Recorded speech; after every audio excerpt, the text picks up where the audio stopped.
నమస్తే, నేను శ్రీదేవి. తెలుగు చలనచిత్ర పరిశ్రమలో మెగాస్టార్ చిరంజీవి సాధించనిది అంటూ ఏది మిగలేదు.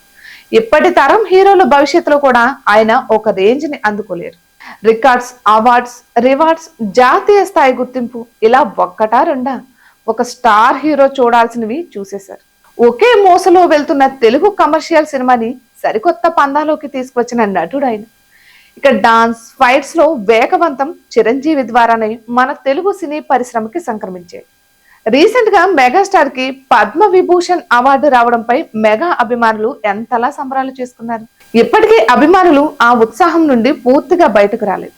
ఇంతలోపే మరో శుభవార్త వారి ఉత్సాహాన్ని మరింత రెట్టింపు చేసింది. పూర్తి వివరాల్లోకి వెళ్తే మెగాస్టార్ చిరంజీవి పేరుని ఇక మనం Guinness book of world records లో చూడవచ్చు. ఎందుకంటే ఇండియాలోనే అత్యధిక పాటలకు డాన్స్ చేసిన ఏకైక హీరో ఆయనే. ఇప్పటి వరకు మన తెలుగు సినీ పరిశ్రమలో కేవలం బ్రహ్మానందంకి మాత్రమే ఆ అదృష్టం దక్కింది. అత్యధిక చిత్రాల్లో నటించిన నటుడిగా బ్రహ్మానందం నిలిస్తే మెగాస్టార్ అత్యధిక పాటలకు డాన్స్ చేసిన హీరోగా నిలిచాడు.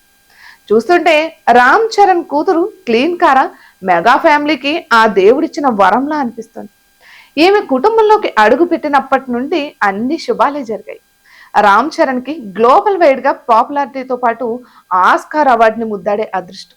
ఇక వరుణ్ తేజ్, లావణ్య త్రిపాఠికి పెళ్లి జరగడం, పవన్ కళ్యాణ్ పొలిటికల్ గా సక్సెస్ అవుతూ 100% పోటీ చేసిన అన్ని స్థానాల్లో గెలుపొంది ఆంధ్రప్రదేశ్ రాష్ట్రంలో ప్రభుత్వాన్ని ఏర్పాటు చేసి ఉప ముఖ్యమంత్రి అవడమే కాకుండా 5 ముఖ్యమైన శాఖలకు మంత్రి అవ్వడం. ఇక చిరంజీవికి వాల్తేరు వీరయ్య లాంటి హిట్ తో పాటు పద్మ విభూషణ్ అవార్డుతో పాటు ఇప్పుడు Guinness book of world records లోకి ఎక్కడం, ఇలా ఎన్నో అద్భుతాలు ఈ కుటుంబంలో చోటు చేసుకున్నాయి. భవిష్యత్తులో ఇంకెన్ని విజయాలు వస్తాయో చూడాలి. ఈ ఏడాది రామ్ చరణ్ గేమ్ చేంజర్ చిత్రం డిసెంబర్ 20న విడుదల కాబోతోంది. ఈ చిత్రం విడుదలై 20 రోజులకే చిరంజీవి విశ్వంబర చిత్రం విడుదల కాబోతోంది. ఆ తర్వాత పవన్ కళ్యాణ్ నటించిన హరిహర వీరమల్లు, ఓజీ చిత్రాలు రాబోతున్నాయి. వీటి ఫలితాలు ఎలా ఉండబోతున్నాయో చూడాలి. ఇటువంటి మరెన్నో వీడియోస్ కోసం సబ్స్క్రైబ్ చేసుకోండి.